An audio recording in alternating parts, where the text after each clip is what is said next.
really been prepared to do any talks. I sort of started following a trail of synchronicity, and it kind of led me right around the world. And even if it's really interesting actually, because the perspective that I've got now is a completely different perspective, and the talk that I would give to you now would be a completely different talk to what I may have given you perhaps in July before I left. It's been a really interesting road for me, actually, folks. How I got to where I am now, how I got to be here talking to you, and what's taken me where I've gone around the place. It's been a really interesting trip. How it all sort of happened. It just kind of manifested. I had a download actually in 2008, and I started to understand that we shape reality ourselves. We always talk about this. We talk about how it happens, but it's a different thing to experience it. I had this download, and I suddenly realised that if I changed my emotional state, I could change reality by changing my emotional state. And what I was doing, I was trying to get the word out to people about the state of the world. I mean, we're in some pretty serious trouble, and I had this download. It was almost, I don't know what it was. It was like a meditation. I was in a state of meditation, but it wasn't like a meditative event. It was just like a massive download, like I connected to everything. And I suddenly realised the power of my emotions. So what I did was I put myself in the emotional state where I was a radio host. And I was getting this information out to the world. I was making enough to get by, and I was reaching thousands and thousands of people. And I'd get up and I'd put myself in that emotional state every morning for about 2 or 3 weeks. And I'd recently made a few YouTube clips, and I put some stuff out there in the world. I'd recently discovered YouTube. And suddenly I got all these offers to become a radio host. And suddenly I was getting this message out to the world. It all kind of manifested. And since then I've just been following synchronicity all the way down the line. And the thing is that we all know we can do this, but we don't know it in another way because we only know what we're taught to know. That's the nature of our society at the moment, is that the people within our society, generally speaking, only know what they're taught to know. They're given a particular version of reality that they're given in a book, in an education system, and this defines who they are. And they're defined by the written word. They define themselves by the written word because they think in language. Because this is what our education system is designed to do. It's trained us all to always think in language. And so your understanding of reality is based on your understanding of language, essentially. And there's a lot of words missing from our language that you'll find in other languages that explain consciousness and explain reality to you a lot better, but we don't have them in our language. And like I said, we're trained to always think in language, and we're trained to know what we're taught to know.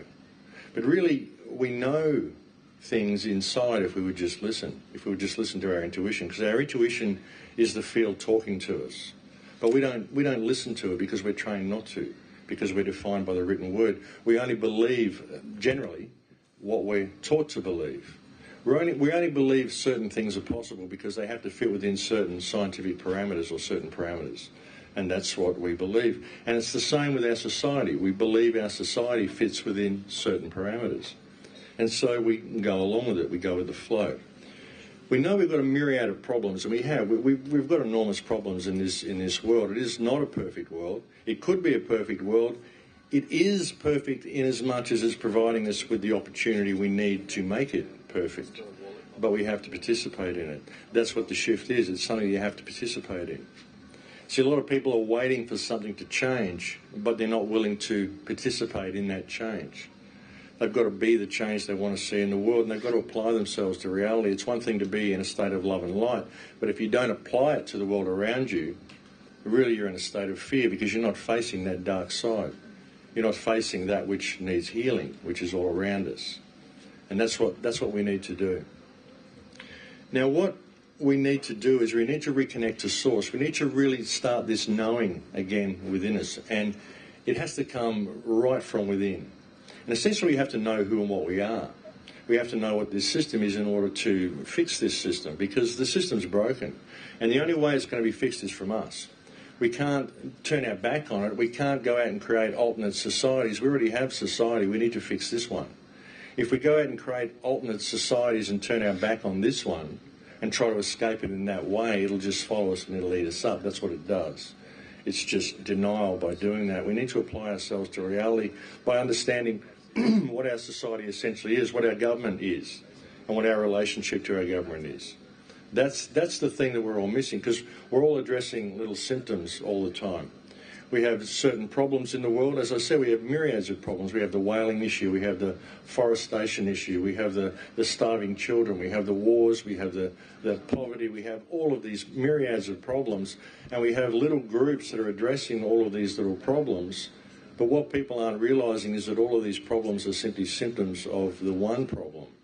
And the one problem is the system itself, the government, the system, the way the whole thing is run. And what we don't understand with that is that our relationship to this system and our relationship to those who are in charge of this system is basically a trust agreement. That's what it is. See, common law and sovereignty is an interesting issue, but ultimately we're already sovereign. We're already sovereign, and what exists between ourselves and government is a trust agreement. The common law issue is an interesting issue, and the free man issue is an interesting issue, and there's a lot of people that have been going down these rabbit holes and finding these ways through the system, finding out how the system works, what the system is. It's essentially a corporate system, and there's certain rules and parameters that we've been trained to operate within without knowing we do it. And this is all very interesting, but again, there's a higher harmonic, and the harmonic is trust. Every relationship that you have is essentially based in trust. Your relationship with your wife, with your children, with everybody you associate is based in trust. And so is your relationship with government. It's all based in trust. So that's really how we deal with the problem. That's what I've been discovering along the way. Now, what I've been led to all sorts of incredible places in this journey that I've been on. And as I said, the perspective that I've got now is completely different to the perspective that I would have had were I talking to you back in July. I left here back in July 30th for 2 weeks. I was offered a ceremony in Peru, and I went to do it. That itself is another story of amazing synchronicity, the fact that I went and did that. But because I did that, I was then taken on this journey around the world, and I was shown all of these things that I would not otherwise have seen. I went to some extraordinary places. I went through Europe. I ended up speaking at the Global Hemp Congress, the World Hemp Congress, the first one, speaking to politicians. There I am up there with my laptop that has Question Authority written on it, and I'm speaking to the politicians in Slovenia at the Hemp Congress, and that was very interesting. I delivered a scathing speech to them. I didn't know I was going there when I left Australia. It just kind of happened. It just sort of morphed into it. I ended up in England in the belly of the beast, and then I ended up in Gaza. And the trip to Gaza was another story in itself. I could sit here and spend an hour just telling you about that trip. But what I saw when I was in Gaza is the future of the world if we don't pay attention. Because the way of Gaza will be the way of the world. Because in Gaza what you find is a dispossessed people. A people with no future, a people that have been forgotten. People who can't get passports, they can't trade, they're just forgotten by the world. And they're used as cannon fodder to enrage the Arab world in an attempt to create World War III. That's basically what's going on in Gaza. And we're not paying attention to that. And what I saw there is what is the result of a massively horrendous corporate system. This is what it's doing. This is how expendable humankind is. And this is how expendable we are within the parameters of this corporate system.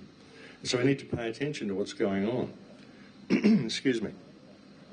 But what we've got a corporate system, and if you're interested at all, there's a little bit of history in it. I can give you that if you like. The corporate system that currently enslaves us, I mean, this has been going on for thousands of years, but the corporate system that is currently in place was created in 1302 by Pope Boniface in the Vatican. It's basically a Vatican system. It's an ecclesiastic legal system that enslaves the entire globe, basically. And those who it doesn't yet enslave is going out through the war on terror and attempting to enslave these countries. And this is happening, folks. So whatever we do, whatever state we're in and whatever love and light we're in, we need to realise that this is going on around the world. This whole corporate system is being put in place. And it's being put in place because we're not paying attention. Because, as I said, we're not realising that our relationship with government is one of fiduciary trust. If you don't understand what fiduciary trust is, it's when someone takes possession of something valuable of yours and they hold the authority over that, and they are able to act for you in regard to that object. If you invest money with someone, if you leave a car with someone or whatever, They hold that in trust, and they're able to make decisions affecting the future of that particular item.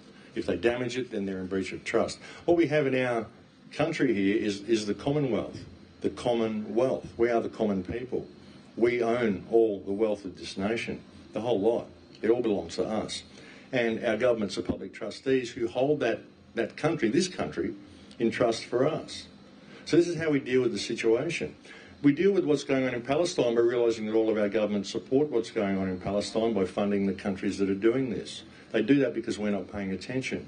The whaling goes on because we're not paying attention. We're addressing symptoms rather than addressing the problem, which is the trust agreement between ourselves and government. You see what I'm saying? This is really the way it works. Now, this is a bit unstable. When you talk to government, you've got to understand that these people work for you. They absolutely do. Now, here in Australia, about 4 months ago, about a month before I left, Julia Gillard on television herself said, she was talking to the mining companies, and she said to the mining companies when they were complaining about not getting enough coal seam gas out of the country, which they're crippling the country by doing this, but anyway, she said to these mining companies, you mining companies need to understand that you don't own the resources. We just lease the rights to the resources to you mining companies, and we, the government, hold these resources in trust for a sovereign people. That's what she said. And with that statement, she's saying, hey folks, I'm a public trustee.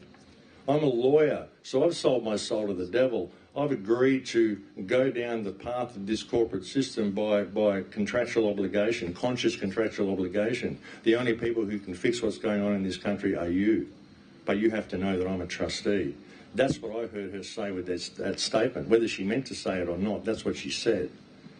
So if they're enacting legislation which gives them the ability to strip mine this country, to take the resources away from this country, to enslave the people in this country to a state of fictitious debt, to make anybody in this country suffer in a state of hardship, then this government's in breach of trust, because they only have the power to do that because of the power that we give them.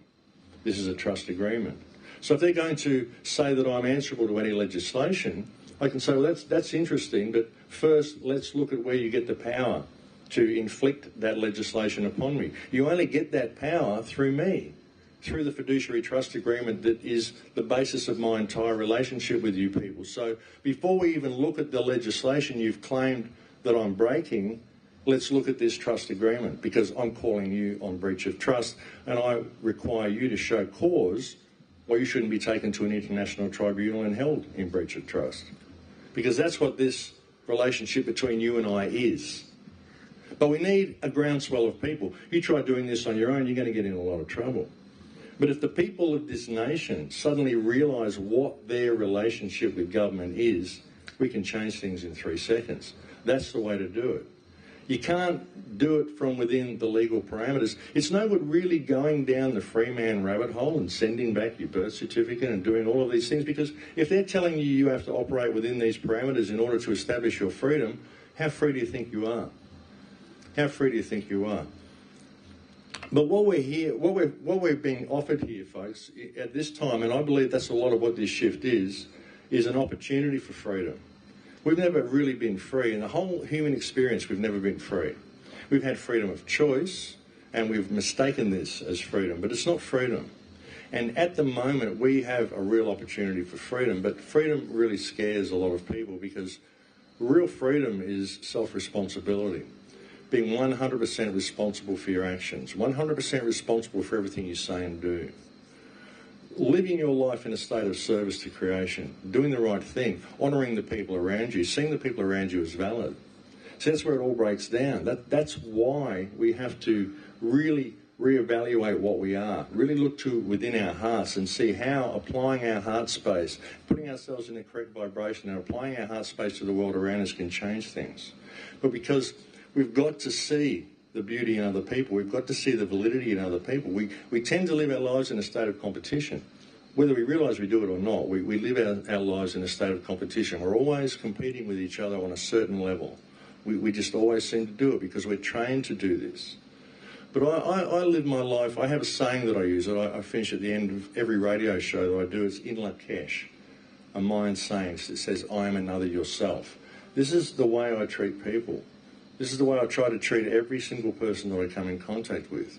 And I believe that once you find this spark in yourself, this beauty in yourself, this perfection in yourself, and you really see that, then you can see it in others and the barriers break down. And it isn't until we do that that the world's going to change, because we need to have a united community, folks. We need to have the common unity back in community. You're only going to get that by finding yourself. See all the rabbit holes that I've been down there, all the people that I've pointed the finger at, the Illuminati, the ruling elite, the banking cartels, all of these things, you can name any villain that you want. All the rabbit holes that you go down and all the answers that you're looking for about this system, ultimately what you're looking for is yourself. What you're looking for is in your heart. Because it's when you change your heart space and you start applying it to the world around you that the world changes. I mean, look at Palestine. Palestine is a perfect opportunity on a global scale. There it is right there for the world to see. And it's a forgotten country. It's a forgotten people. It's financed by our governments. We could stop this right away by holding our governments in breach of trust. And the thing is that in Palestine, these people have no voice. They can never establish their own freedom. They will never establish their own freedom because the governments that hold sway over the place won't allow it. The Israeli government will never allow it. You can't reason with these people. You can't even give the leaders of this planet ethnogenic plants to try to change their consciousness, because their consciousness is psychopathic. If it wasn't psychopathic, we wouldn't be in the world that we're in. And that's another thing we can use. I mean, look at the world. If any government claims it isn't in breach of trust, well, Exhibit A, the Earth. Look at the place. Look at what we've done to this beautiful home that we live on. And we are so connected to this home. And we have to get back there. And that's where this shamanistic culture comes into it as well. Because when the Crown Corporation was formed by Pope Boniface back in 1302, one of the things that they did was they created the Crown Corporation. The Crown Corporation created the East India Trading Company, which went out and decimated every tribal culture it could find. That was its mandate. They created the pirates. They did every single thing they could since the establishment of this Vatican corporate system, and even before then, through the Dark Ages. They did every single thing that they could to wipe out shamanistic tradition, to wipe out what they call paganism, pantheism, the knowledge of the plants. Because the knowledge of the plants and this connection that you can get back to Mother Earth, Mother Gaia, Sophia, whatever you want to call her, it is profound. And this is the only thing that will really save us from this system. So that's why there's no good really attacking this system. We have to realise what it is so we can rein it in. There's no good fighting it. And that's another thing where a lot of the free man movement goes wrong and a lot of the common law movement goes wrong, is that people go out and attack the system. They go out and attack police officers. They want to stand up, they get a little bit of knowledge and the cops pull them over and they want to do this and they want to do that. They create a scene. That's not what it's about. There's no good fighting the system because the system's fiction. You know where it came from? We made it up. We made the whole thing up. It's just a meme. It's just an idea. Someone wrote it down and they called it law, and we went along with it because we don't know any better. They control the education system. They've taught us that this is the way it is. That's all the education system's for. It's to perpetuate the meme. That's what it's about. It takes the knowing away from people. It enslaves you to the written word. It's like freedom. What is freedom? Freedom is something you know. It's something you know in your heart. Love is something you know in your heart. What do? They write it down. They give it a name. Here it is as the written word. Freedom is these letters, and it's defined by this understanding. But now we can just change that a little bit. We can adapt that a little bit. We can make it better for you. You know, and now it's defined by the written word. That's your concept. That's your understanding of it. But it's really a knowing. You know, words are spells. That's what they're designed to do. That's why when you go to school, the first thing they teach you to do is they teach you to spell. What are you doing when you're spelling? You're casting spells. That's what it's all about. Someone would tell me that a spell is a series of words. I would say that a word is a series of spells. That's the way it works. This is the way they trap your brain. They keep you in left brain, always thinking in language. This is what it's about. So they trap you with the words. They define what freedom is. The American Bill of Rights is a fantastic example of this. The American Bill of Rights is a very deceptive document. It's an insidious document.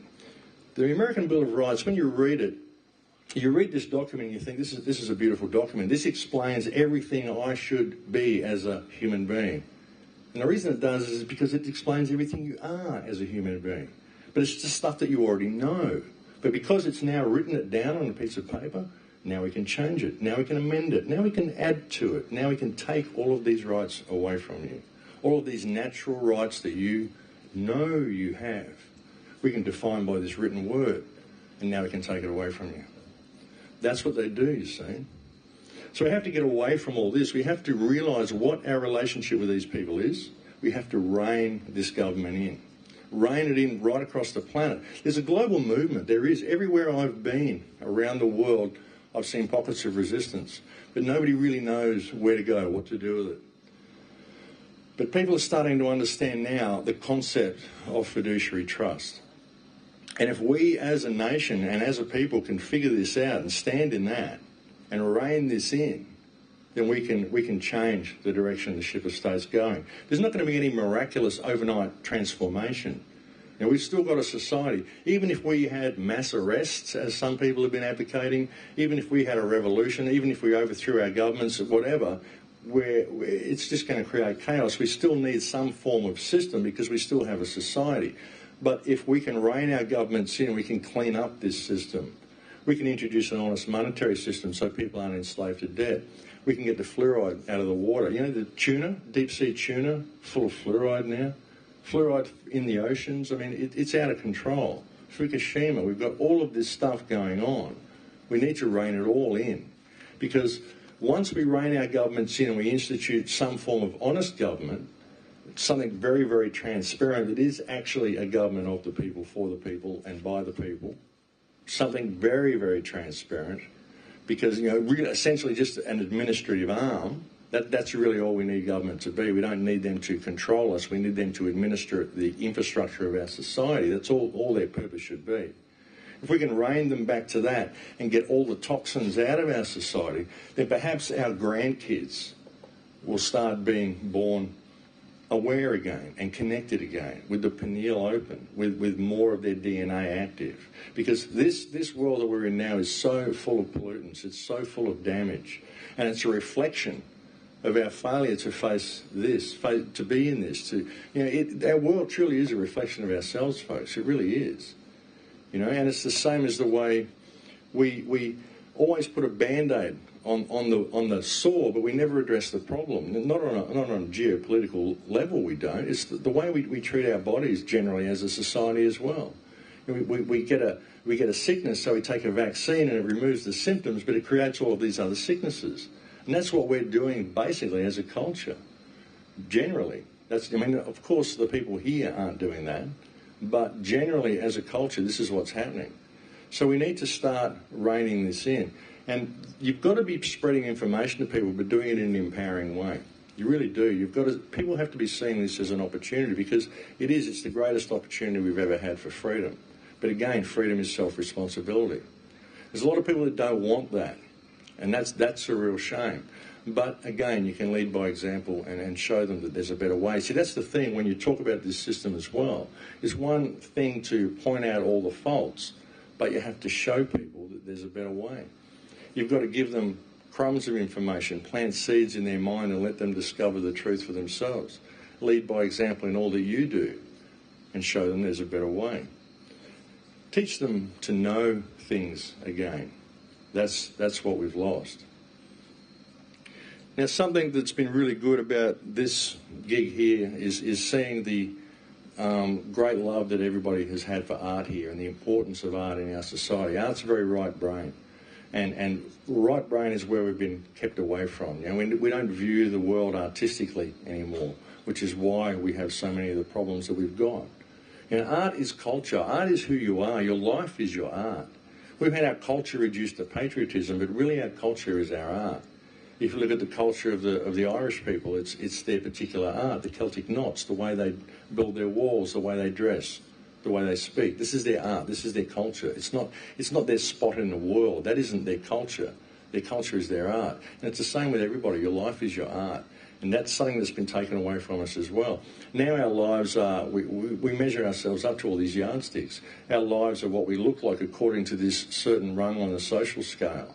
This is what we've been reduced to. Our whole lives have been reduced to commerce, and we've been moved away from the art of ourselves. We've been moved away from the discovery of ourselves. So we have to go back to that.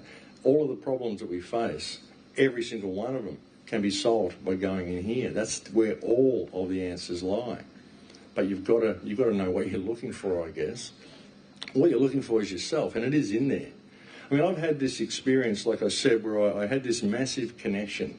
And what I found out about myself is that I'm perfect, that everybody's perfect, because what is this? I mean, this is a vehicle. This is a biological computer that downloads a frequency.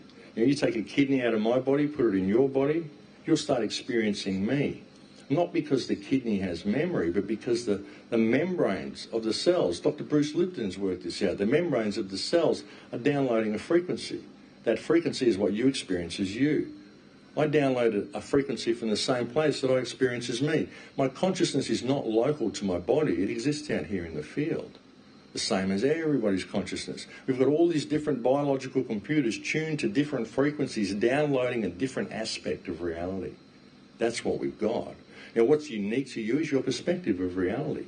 No one else can have that. That is 100% you. You are absolutely unique in that perspective. And no one can be you any better than you can. So why would you ever consider yourself to be anything else but perfect? Because you're perfect at being you. And being you is what you came here to do, obviously, because that's who you are. It's what you do with the experience. And once you realise that perfection in yourself, you start to see it in others. You start to see how perfect it is. All of these unique perspectives, and you start to see every one of these perspectives as being just as valid as your own. Just as valid. It's when we can merge all of these perspectives and honour all of these perspectives and realise the validity of everybody else that all the barriers break down, and we can change the world in 3 seconds if we would just change our perspective and then apply it to the world around us. So that's the problem, the failure of application of this knowledge and this understanding and this love that we feel inside. Inherently it's there. The failure to apply it to the world around us and to really pay attention to what's going on. Because there is a huge shadow in the world, and we could heal it really, really quickly and really easy by discovering who we are and realising what our relationship with government is. The trip to Gaza that I just did was absolutely mind-altering. It really was. The people in Gaza are beautiful people. We hear about this terrible terrorist group from the Palestinian terrorists. Well, what I found there was the most wonderful, warmest, kindest people I've ever met. I made some incredible friends there, and I have to go back there. I got in there very, very precariously. Wasn't exactly probably the most intelligent thing I've ever done in my life, but hey, I'm really glad I did it. And we got in there, and because it was a very dangerous place, we decided the best thing to do was to make a video and put it on YouTube and let the world know that we were actually in there, so that it was sort of a bit more kosher. And then we came out. I actually built a schoolroom for some children while I was in there, because it's very, very hard to educate the children in there. All they've got is Fatah teaching them sort of hardline propaganda, or they've got the Hamas hardline Muslim school. And for the people who don't want to be part of either of it, there's one university for these people, but there's no schools. There's no schools for the kids. So we went in there and we built a schoolroom for the Samuni children and a whole bunch of other children to come and just learn in there. So it was a really interesting experience and a really powerful experience. I intend to go back there next year. But it really is a microcosm of the macrocosm, because what we see, as I said earlier, is a forgotten people.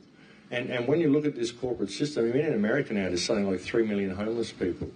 You've got probably 30 million homes that are empty, and you've got all these empty homes and all these homeless people. What's going on here? If the government's serving the people, then why is that happening? These are a forgotten, dispossessed people. Earlier we had Charlie talking about the people that are being shipped off to Honduras. Again, you've got a forgotten people. This is happening right there in full view of everybody. In the Congo, again, in Africa, a forgotten people. The thing is about Gaza and about Palestine is that it's so public and it's right there, and that is the catalyst that's being used to foment this friction in the Arab world to create World War III. And that's an opportunity for us because it's right there. It's on the news all the time. We know it's there. And these are people, these are our brothers and sisters, these are absolutely our brothers and sisters. And every day they are being brutalised in Palestine because we're not paying attention. And that's probably a terrible thing to say to people, oh, you're not paying attention, so it's your fault. Well, I'm not saying that. But what I'm saying is that we need to start holding our governments accountable for their actions. We need to rein our governments in. And I believe that's an opportunity. I believe Palestine's an opportunity to fix it. That's what it's about. I believe every problem that we're faced with is an opportunity for us to fix the problem. That's what we're not getting. That's what we're not grasping. We're always pointing the finger. We petition our governments. We ask them if they would please fix this problem. I say we mandate that they fix it. We, the people, hereby mandate that you, our public trustees, perform the following action. You have 30 days to comply. Should you fail to comply, you've abdicated your right to govern, and you will be replaced by a new group of public trustees who will carry out the will of the people. This is our will. This is called democracy. You know, this is democracy, is it not? They say it's a democracy. Well, if the people mandate that you, our public trustees, perform the following action, if you fail to do this, how could you possibly call it a democracy? It would be nothing more than an open declaration of dictatorship. And perhaps that's what the people need, to see that, to see our government refuse to do something like this, so that they realise what they're in and what they're swimming in. See, it could be this simple, but we have to be in our hearts to do this. And I don't want to attack them. I don't want to hurt them. I don't want to arrest them. I just want them to be held accountable for their actions. And that's not going to happen unless we do it. But see, we always operate within their parameters. Oh, the government's done something wrong. I'm going to petition the government, or I'm going to take out some legal action, or get a lawyer or whatever. This is all their world. They created that. But their world's based on God's law, isn't it? It's ecclesiastic. It's based on biblical law. What does biblical law say? It says in their Bible, which I don't particularly get into, but they do, that's the basis of their legal system. It says on page 2 of their Bible, God created man and gave man dominion over the earth. What's my name? My name's man. What's your name? Man. We are mankind. We have dominion over the earth. It also says in their legal book that thou shalt not serve two masters. So I can't, if they're claiming that God is the basis of their law, then I can only really serve God, whatever I perceive God to be. I can't serve them. If they're claiming that I'm subservient to their legal system, which breaches the laws of God, then they're claiming they're a higher authority than God, and I need proof of claim. If they're claiming I'm not sovereign, I need proof of claim, because I believe I am sovereign. That's what I believe. I believe I'm sovereign and you're a public trustee. If you're claiming otherwise, show me proof of claim. They can't do it, folks. There is no proof of claim. It's a fiction. It's a meme. It's an illusion. We made the whole thing up. This whole government bullshit. We made it up. And we've got to stop going along with it. See, the problem is they took over the education system about 120 years ago, and they taught everybody that this is the way reality works, and everyone bought into it. They distracted them with fancy toys and flip-top this and that, and they just all bought into it. You know, have a few trinkets, folks. It's all good. You know, and it's all about keeping up with the Joneses. Just don't pay attention to what's going on. And over a couple of generations, this is what you get, because we're not paying attention. But now people are paying attention, and it's right across the world, folks. People are paying attention to what's going on, but they're looking for the remedy in all the wrong places. The remedy's in your heart. The remedy's in your heart, and by applying that to the world around you. But if you do it on your own, you're not going to get away with it. They'll eat you up and swallow you, so you need that common unity. That's why you need to see your own perfection, because then you can see it in others. You see what I'm saying? I mean, it works for everybody. It works all around. And I've been living my life this way for the last 5 years, and everything has just been perfect. I'll tell you about my trip to Peru.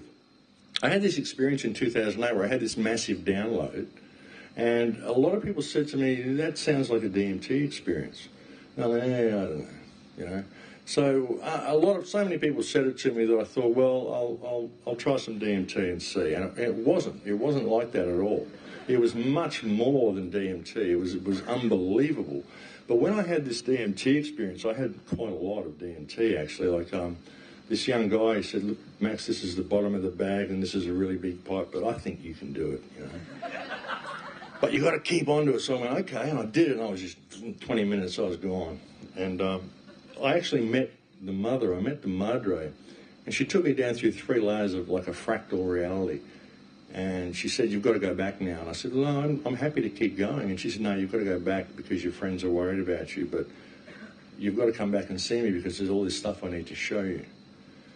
I went, okay. And I opened my eyes and everyone thought I'd died. It was a bit of a freak out, but it was all good. I didn't die. I said, no, I'm good. But they all looked very, very worried about me. But I've been feeling this calling. I said, well, okay, I've got to go back and see her, obviously. But I don't know. DMT is not the way to do it. I'm not into that sort of stuff. You know, if I've really got to do it, then maybe if I'm ever going to do it, I'll do ayahuasca. And I got offered ceremony countless times around where I live, but I never felt right. It just something didn't feel right. It wasn't the right time. And I said to myself, I always said to myself, nah, if I'm going to do ceremony, I'll wait till I can go to Peru and do it with a shaman in a traditional way. And I said this knowing that the chances of me getting to Peru are negligible. And I didn't even have a passport. I hadn't been overseas for 20 years. My passport had expired ages ago. Not even thinking about it. So I've been getting all these offers. No, don't want to do it. If I'm going to do it, I'll go to Peru. So, of course, I get a message over Skype. Hi, Max. Unforeseen circumstances. Happen to be stuck with a spare ticket to Peru to go to a 9-day ayahuasca retreat. Would you like the ticket? You know? And I went, oh. You know? And it's like she's going, okay. I've been calling you for a long time now. You've been stubborn. You want to go to Peru and do it with the shaman, do you? Okay, well, here we go. Are we heeding the call now? You know, I thought, should I better go? Otherwise she's like going to appear in 3D and bitch slap me or something, you know. So I went and did it, and that was amazing. Then I got to Peru, and I mentioned on a radio show that I was going to Peru. So one of my listeners contacted me and said, look, if you're in Peru, I'm in Costa Rica. I heard your talk with Rick Simpson, who does the hemp oil cures the other day, so I'd like to go to the World Hemp Congress in Slovenia. How about I fly you from Peru to Costa Rica and we go to the World Hemp Congress in Slovenia? And I went, okay, no worries, you know. So I rang up Rick Simpson and said, Rick, I'm coming over to Slovenia. Can you find out what hotel you're staying in? I'll book myself into the same one. He said, oh, yeah, no worries. 2 hours later, he contacts me and says, you're booked into the same hotel as me and the Congress is paying you. They want you to speak at the World Hemp Congress. Okay, you know. So that happened. Then I get over there and I got a friend in England, Ken O'Keefe. We go over there. We end up in Gaza. I mean, it was just ridiculous, folks. All of this stuff just happened. I went away for 2 weeks. I was just going to a retreat for 2 weeks. I was away for 3 months. I went right around the world and into Gaza, through the tunnels. Like, the tunnel system into Gaza is phenomenal. The day we got there, do you want to hear a little bit about the entry into Gaza? The day we got there, we had it planned to go into Gaza. We were going to sneak in there. I was with a guy called Ken O'Keefe. I don't know whether you know him. He's the man who started the Mavi Marmara, the ship that broke the Israeli blockade in 2010. Israel boarded it, about 6 people died, all of this sort of stuff. So we were going to go into Gaza. He wanted to go back in there. I kind of talked him into it a bit. Said, look, here I am in England. Egypt's right there. It's really close. And he's going, what do you mean close? And I'm saying, hey, man, I'm from Australia. Everything's close. Up here in Europe, man, everything is close, you know.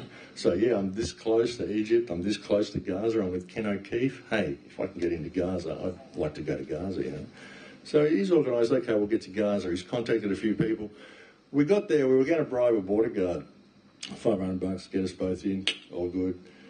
The day we arrived there, an Israeli soldier was shot on the border was closed, suddenly it was going to cost us $1,000 each to get in to bribe a border guard.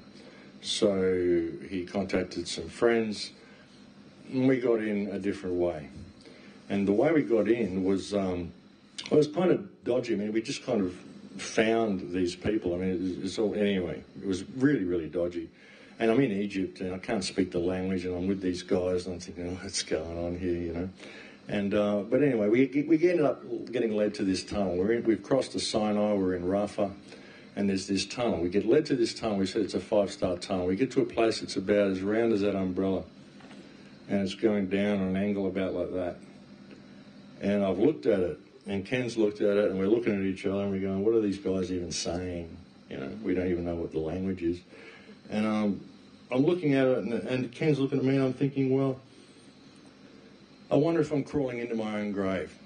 But I thought, I'm going to do it anyway because it just feels right to do. So I crawled into this tunnel and I get down there and there's this tunnel and it's about this high. And it ends up being about that high. So that we're doubled over or crawling. And this goes on for about 1 kilometre underground. We're in a tunnel, just a dirt tunnel, no walls, just hacked out dirt. We're about 50 metres below ground. And we're in there for about an hour.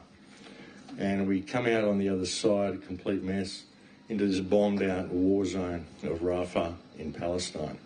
Unbelievable. The image that greeted my eyes was absolutely amazing.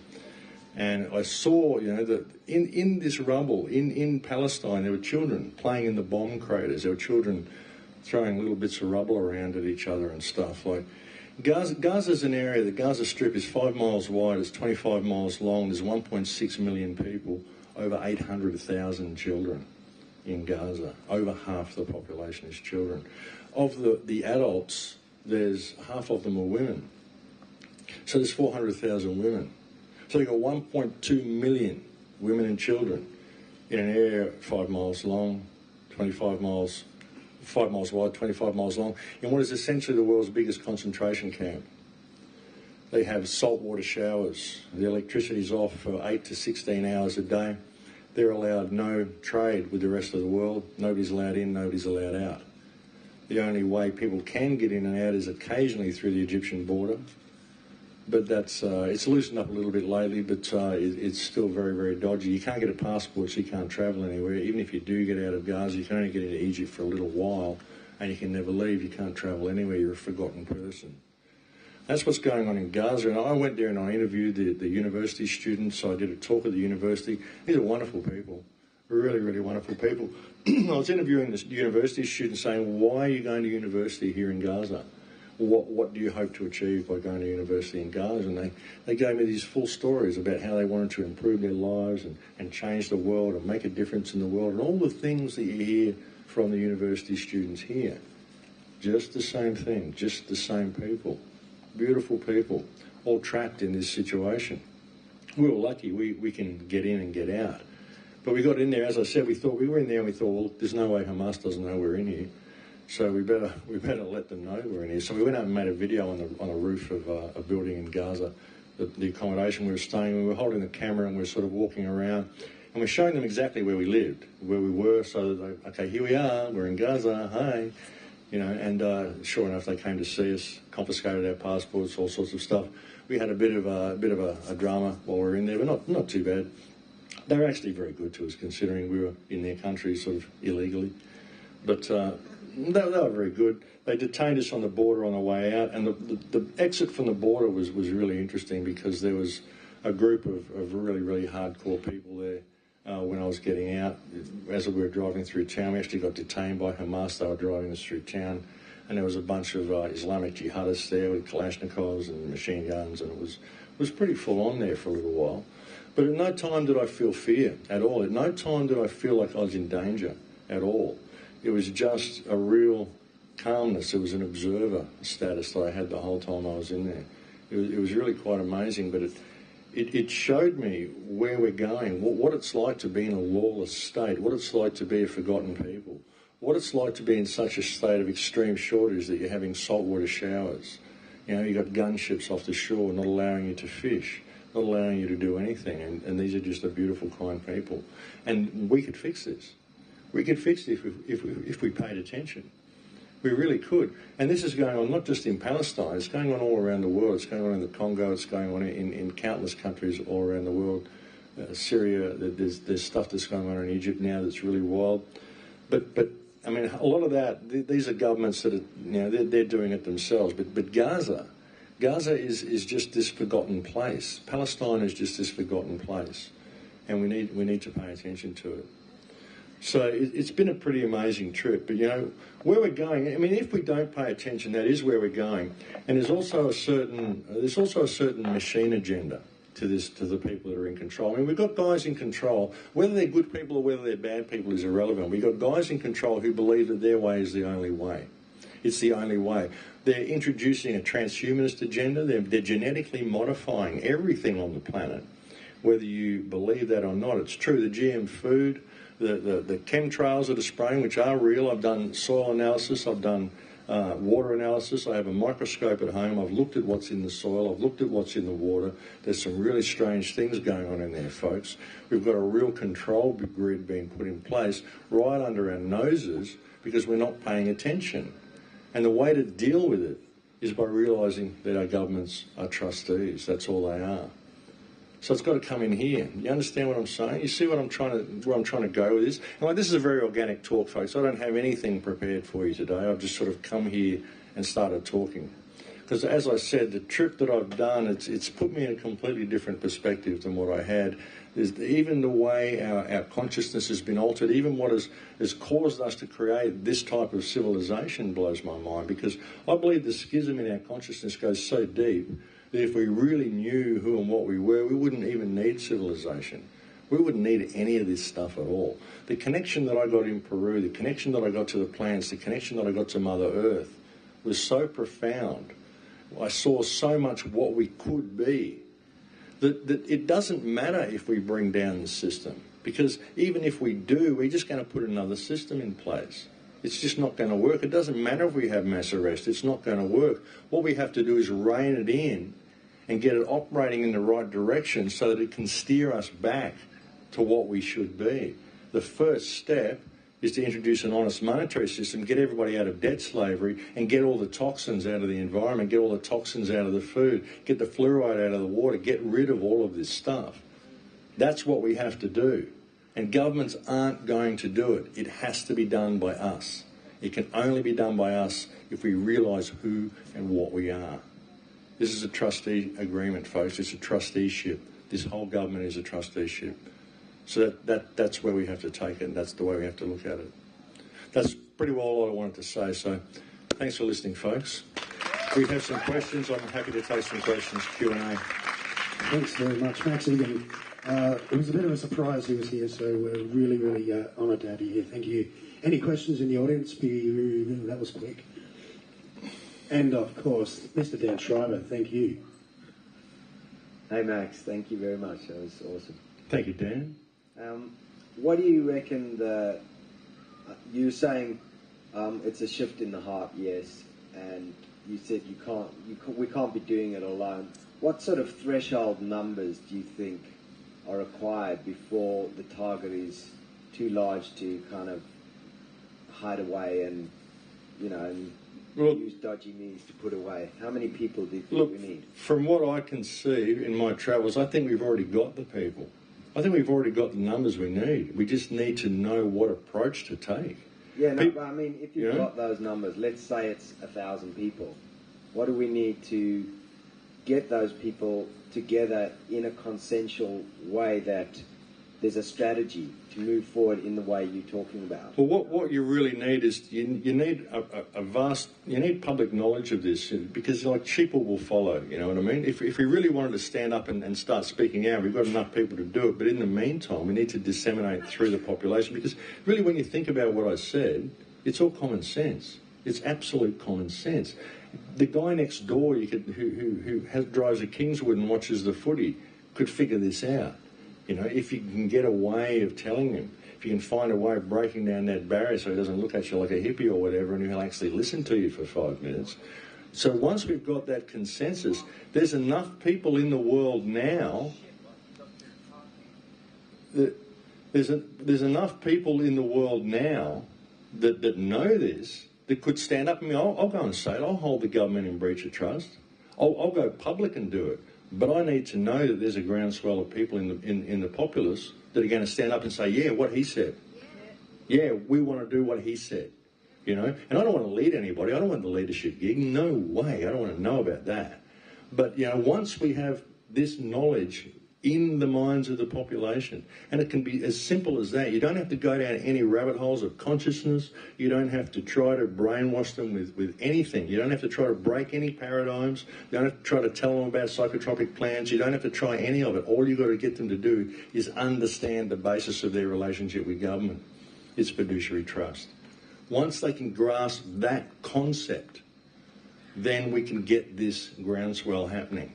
And I think we've got enough people in the world now that kind of know it, like what I was saying before. I mean, you and I, you could do this, I could do this. Anybody who really knows, is in their heart, can do this. If you can stand up against the system by simply asking the right questions, that's what I do. Whenever I get harassed by the system, I just ask the right questions. You know, police officers chime in and ask me to do things, I say, is this a request or a demand?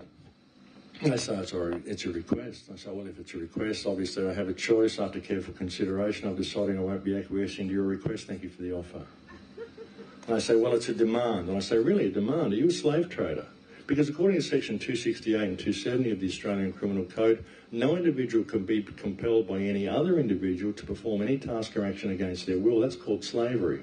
So if you're requesting that or if you're demanding that I perform an action, then I intend to hold you, not your police station, but you, John Smith, accountable for your actions, and I'll be taking action against you for slavery.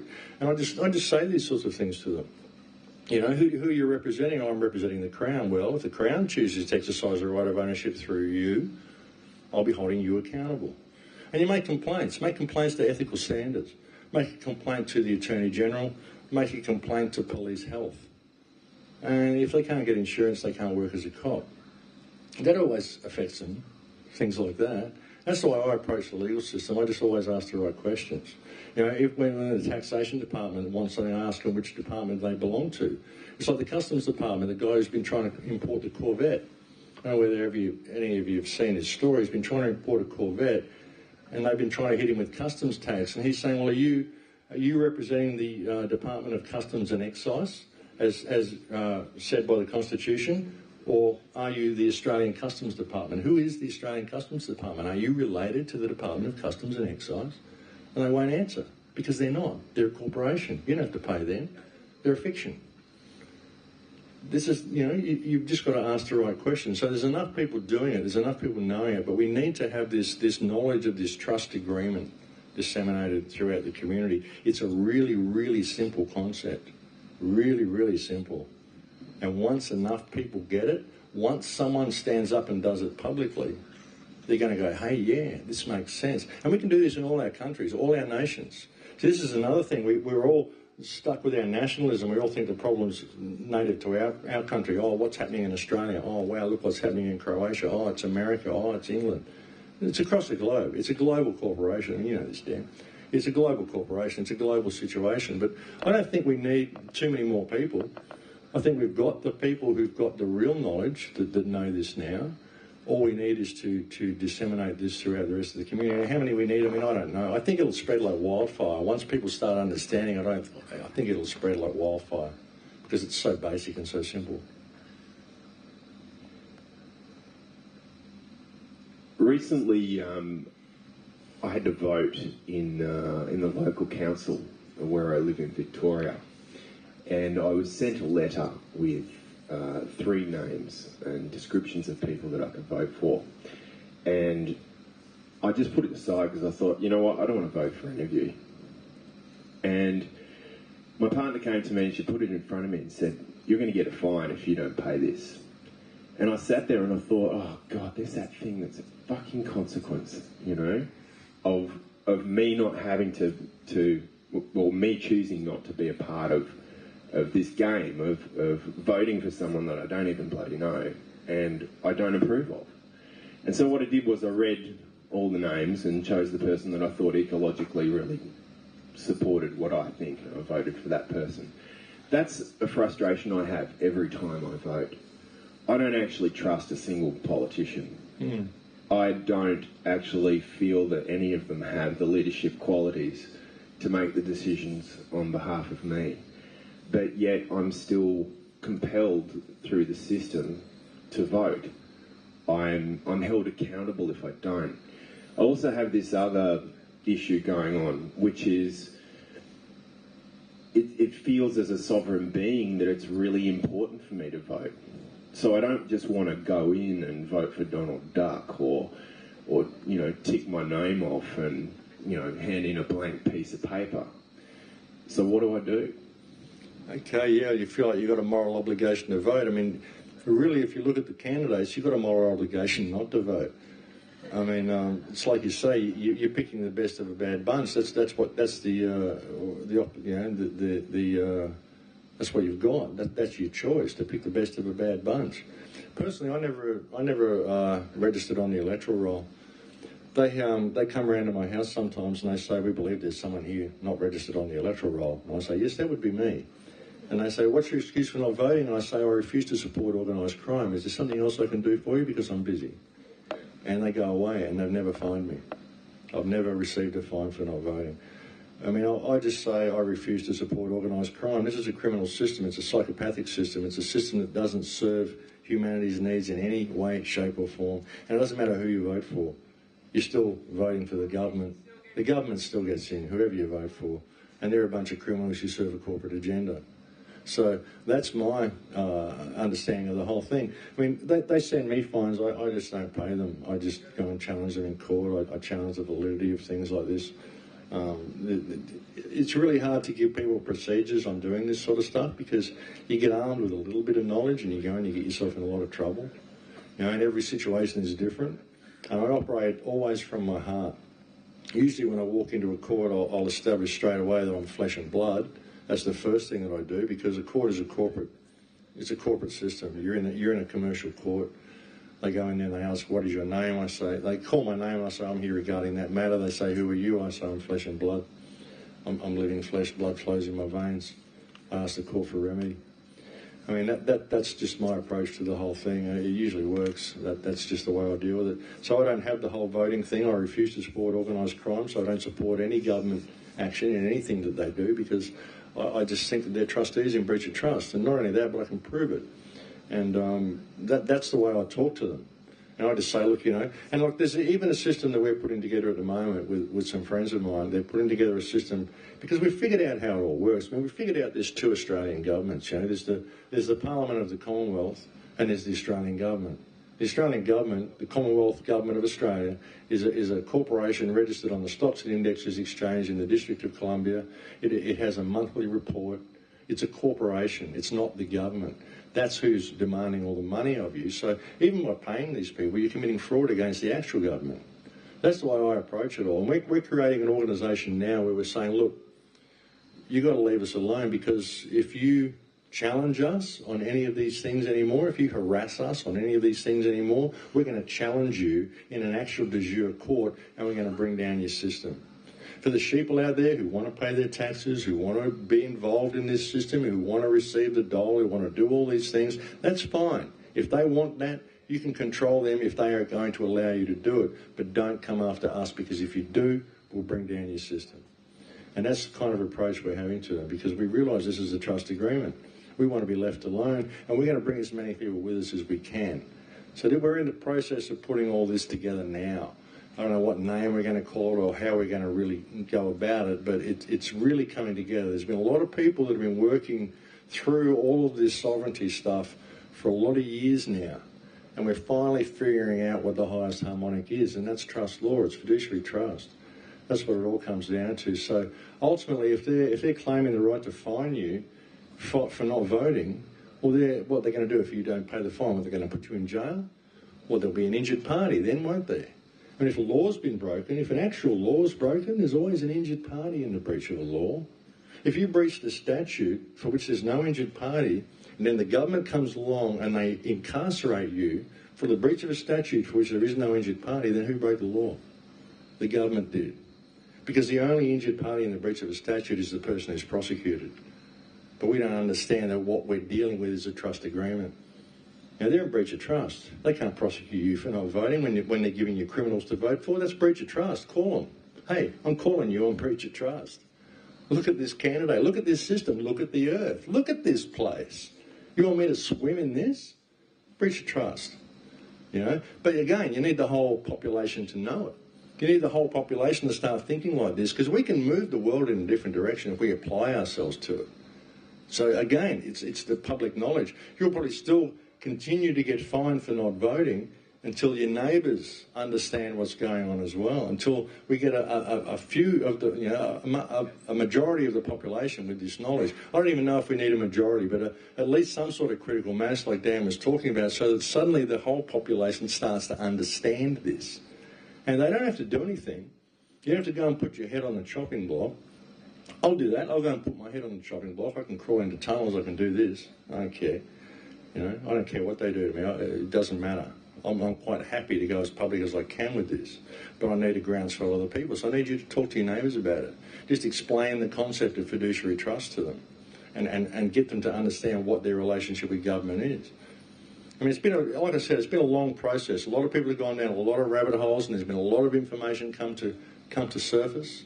But ultimately, the highest harmonic through all of it is the trust agreement that is the basis of your relationship with government. And if you're in any state of hardship through any legislation that they enact, that's breach of trust. But we have to know this. We have to apply ourselves to it, because this is how we can fix all the problems. Because all of these problems are symptoms. They're all symptoms of the one problem, which is the system itself. That system is perpetuated because we don't know who we are. We don't operate from here. If we operate from here, it all breaks down. That's the thing, you know. Any more questions? Just a question, Max. Thank you for your presentation. I just wanted to know regarding the mandate. Do you have wording and you know, have you got a template drawn up or anything like that? Because there are people here who would like to, you know, to join this movement, you know, and sign our names to the mandate and get that groundswell up. Yeah, well, I don't know. I mean, that was just something I reeled off the top of my head before, but it could be something as simple as that. I mean, we could get some legal person to draw it up if you want, but I don't trust any legal person. You know, that's the other thing, the difference between what is legal and what is lawful, folks, you know. What is legal? Legal is legislation, L-E-G, legislation. Stuff they wrote on a piece of paper and said, hey guys, this is law. And we went, oh, okay, no worries, we better do that. They just made it up. It's not law. Legislation is the attempt of politicians to replace law with their will. That's all it is. It's not law, it's legislation. So, yeah, we just got to think about it. But yeah, the mandate, I mean, I don't know. I mean, it wouldn't be too hard to word, but again, you need a public knowledge of it. I mean, it could be as simple as some rich person getting a full-page ad in the Australian and sending it out so that it was there. There's the mandate right there on page 3 in the newspaper. There it is, folks. Send it in, mail it to this address. You know, once people understand that this is a fiduciary trust agreement, you know, it could be something as simple as that, you know. So, you know, it's just, once you get this knowledge out to people, and it's so simple, but you can't taint it. Don't try to taint it with conspiracy. Don't try to taint it with talking about psychotropic plants or anything like that. Just don't try to taint it with any other information. Just try to crack that shell in people's minds and get them to understand the concept of this different relationship with government. The relationship with government is actually different to what they think it is. Once people get this, it's a very, very simple concept. Once they get it, because it's the truth, they will get it, that's when we can change things. And I think that's the best we can do, is to like rein the government in and remove all of these poisons from our world so that we can get back on track. We're not going to see any sudden shift. It's not just going to change overnight and suddenly we're all going to become light beings. It's not going to happen. We have to participate in this. You know, we really have to face the shadow in ourselves, because that's what stops us from doing this. It's fear. It's fear of self-responsibility. Self-responsibility is the key to the whole thing. But this is it, folks. This is the first time in history we've actually got the tools for self-responsibility. We've actually got the tools we need to actually be free. It's the first time we're actually possibly, maybe, just maybe, spiritually evolved enough to deal with freedom. Sure, there's probably a lot that aren't, but we can lead by example. We can show them that there's a better way, by being better people ourselves, by treating them with respect, by seeing them as valid. We can do this. We can. I believe that's what this is. I believe it's all opportunity. Every problem that we've been given, every problem that we've been faced with is opportunity. But we don't embrace the opportunity, so the problems get worse. Are we ready yet? Are we embracing it? Are we seeing it yet? Are we seeing the power that we had and they didn't get it yet? Okay, here's another one. Are we getting it yet? You know? Well, now I think we're getting it, because it's a need. We need to do this. It isn't a matter of even we should take responsibility for ourselves. We need to take responsibility for ourselves, and we need to take responsibility for this earth, because otherwise we're going to lose it. You know, this earth is in a bad way. It's in bad shape. And it's getting worse. It's getting worse all the time because of our inaction. So we need to pay attention. We can fix this, but we have to apply ourselves to it. So to me, I think this is a really, really simple thing. And, you know, it might be the little shell. I mean, the little thing just cracks the shell. It might be the little nugget that's needed, because it's such a simple concept and it's such an empowering concept. And once they realise this, maybe they'll see the rest of it. Maybe they'll see a little bit more about what's going on down the line. We have to do this. It's time to step up to the plate. We can get Simon to draw us a big plate. We can all step up to it. Thank you very much, Max. Thank you. As you said, there was a bit of a surprise for Renty and Garth and Max being here today. Thanks for listening, folks.